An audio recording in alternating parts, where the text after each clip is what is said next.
Welcome to your daily dose of hope. I'm Phyllis Nichols, and I'm glad you're here.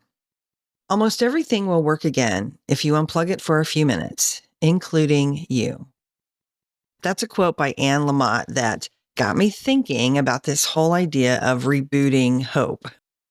When things seem really challenging and uncertain, and I think a lot of us can feel that way at times, hope can feel like something that we used to really depend on or that used to come easily and now has sort of mysteriously crashed or disappeared.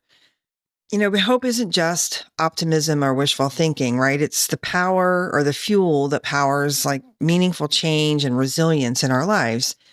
So, like restarting a computer or rebooting, I feel like sometimes we need to pause and clear our own sort of mental cache and intentionally choose to begin again. I really like that idea of intentionally choosing. Rebooting hope. One of the ways we can do that is just to start with small, deliberate actions. That could mean seeking out stories of good things that happen that don't make the headlines very often. Or maybe it's connecting with a community of other people that share similar interests or people that are making some sort of a difference in your community.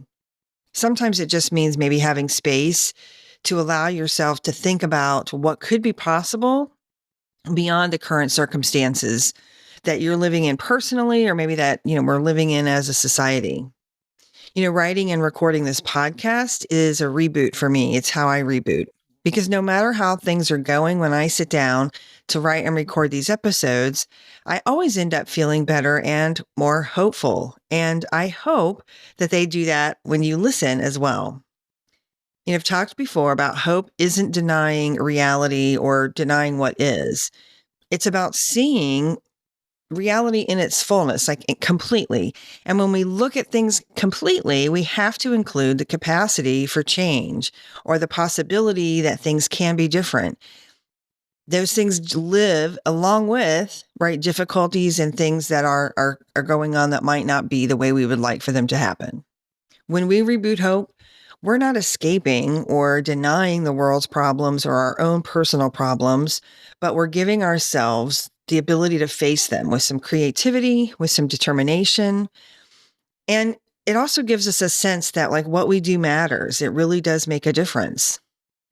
So if you'll pardon the sort of reboot analogy again, I feel like it's like giving ourselves a little internal software upgrade, right?